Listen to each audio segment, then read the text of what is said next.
గ్రామీణ ప్రాంతాలు వ్యవసాయము ఎరువు ఎక్కడికి వస్తుంది రేపు తెలియనట్టున్నది.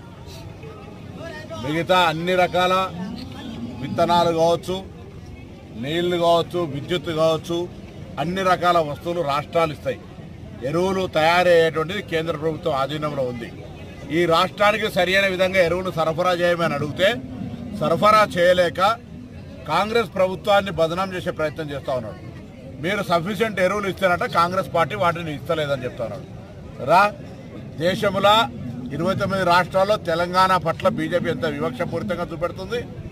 రైతులకు ఎరువులను దాచిపెట్టి తెలంగాణ కాంగ్రెస్ ప్రభుత్వం అంత పిచ్చి పని చేసేటువంటి విధంగా ఉందా? నీకు ఆలోచన ఏమనిపిస్తుంది? రైతుల పట్ల మాట్లాడిన మాటలు వాపసు తీసుకో. చాతనైతే పోయి ఢిల్లీలో మీ ప్రధానమంత్రి దగ్గర కూర్చొని తెలంగాణ రైతులకు అవసరమైన ఎరువులు సరఫరా చేయించండి. రాజకీయాలు అవసరం లేదు రైతుల దగ్గర. ఈరోజు యావత్ రైతాంగం అంతా ఎరువులు కావాలని డిమాండ్ చేస్తూ ఉంది. రాష్ట్ర ప్రభుత్వంగా కేంద్ర ప్రభుత్వాన్ని కోరుతా ఉన్నా. ముఖ్యమంత్రి గారు సంబంధిత మంత్రిని కలిసినారు. వ్యవసాయ శాఖ మంత్రి తుమ్మల నాగేశ్వరరావు 10 సార్లు వ్యవసాయ శాఖ మంత్రి విజ్ఞప్తి చేస్తూ ఉన్నాడు. అయినా భారతీయ జనతా పార్టీ నాయకత్వానికి కనీసం దున్నపోతు మీద వానబడ్డట్టు కూడా లేదు. ఇవాళ ఉల్టా కాంగ్రెస్ పార్టీ ఎరువులను దాచిపెడుతుందని చెప్తా ఉన్నారు. ఎరువులు వచ్చిన స్టాక్ ఎంత, ఎరువులు డిస్పాచ్ చేసింది ఎంత, రావాల్సింది ఎంతనో తెలుసుకొని పోయి ఢిల్లీలో ప్రయత్నం చేయి రామచంద్రరావు.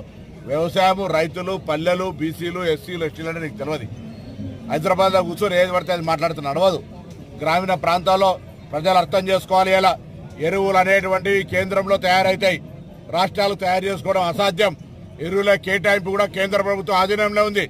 తెలంగాణలో కాంగ్రెస్ పార్టీని బదనాం చేయాలని, రైతులను ఇబ్బంది పెట్టే విధంగా ఎరువులు ఇస్తలేరు. ఎరువులు ఇవ్వాలని డిమాండ్ చేస్తా ఉన్నాం రైతుల పక్షాన.